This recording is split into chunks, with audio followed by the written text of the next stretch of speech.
on our list is Caro Duda.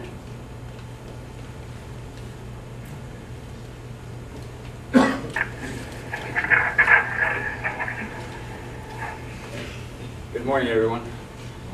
My concern is I'm for them and I am against them, on the fence line. I feel the commissioners of Huron County and the state officials are not telling us the whole truth or giving us the whole picture on the health reasons or the health effects of the turbines. And I also feel we're taking out excellent farmland that's in PA 116 that's protected with that PA 116 law, and we're transferring it with a county commission overlay.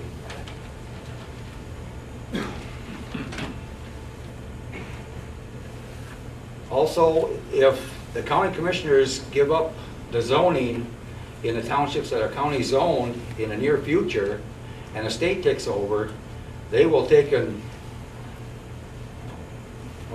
bend the zoning laws enough to push these 2,800 turbines into Huron County in a short time. That's all I have to say at the time. Thank you very much, Mr. Duda.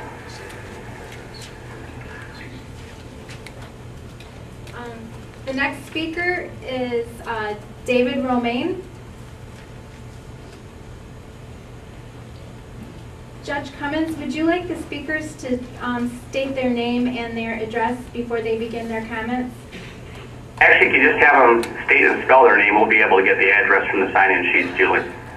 Okay. Just my name. Yes. Good morning, David Romain from Caro. My issue, I guess, is the health issue also. I was at a seminar down in Detroit recently, and they talked about out west, the turbines are affecting the children's internal organs. And I haven't heard anybody say anything about that up here for the new ones that are going in here. I know we need the turbines, we need the alternative energy, but the health issue should be the first thing that we look at. Thank you.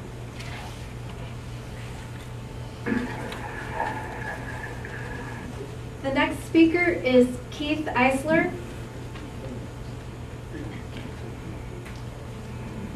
And Mr. Iseler, before you begin, I would ask that everyone try to lean as close as they can to that microphone to try to make it as clear as we can for the court reporter, please. I'll do my best. How's that? Sounds better.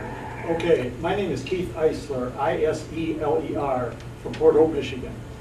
I thank you for this opportunity, and I want to make it plain right off the bat that I represent only myself in this, but I want to state also, I am part of a group of well over 100 landowners who represent about 18,000 acres of land, and we negotiated with several different companies, and in the end, the vast majority did sign with Res America.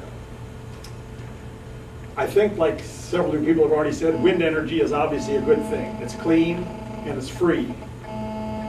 It isn't consistent or constant. Well, you can't have everything in one package. And I'd also like to point out there was a public survey, just a 4-person survey in the Huron Daily Tribune one day last week, and the comments there were almost uniformly positive. 2 people said if there's problems, they should be taken care of. And I don't live next to one. I don't know that I want to, but basically, good idea. And it's been my observation in this life that you have to make progress. If you don't, if you stand still and you don't do anything, somebody's going to pass you by, you're going to be left in the dust.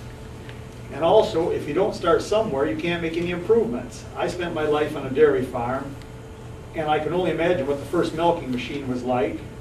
But obviously, somebody made improvements on those things over the years until they worked pretty dang well. And it's the same way with Henry Ford. The first car he turned out was not a Lincoln Continental V8, no, with power steering and power brakes.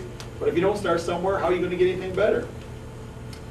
State and federal laws have, in the last couple of years, encouraged strongly, and in some cases mandated, more renewable energy. Now, we've seen from the maps, it's been in the papers, this area is one of the best in the state for wind energy. And only 2 really viable commercial wind energy projects in this state are in Huron County. That should tell us something right there. So, and there's thousands and thousands of acres of land signed up with various companies. It's pretty obvious this push is on, so I view it that if they're going to be built, the landowners, every person in here also, owes it to themselves, their descendants, or whoever going to own the land after them, and their neighbors to do the best job they can. And I will state for the record, in my opinion, that Res America and Detroit Edison were very willing to negotiate. They did not come in and dictate. We didn't present them with a list and say, here's what we want, and they said, okay, you got it. No, no, no. But they were, and we have some very good improvements in those contracts in regards specifically to setbacks, how close you can build structures to if the wind energy thing comes in.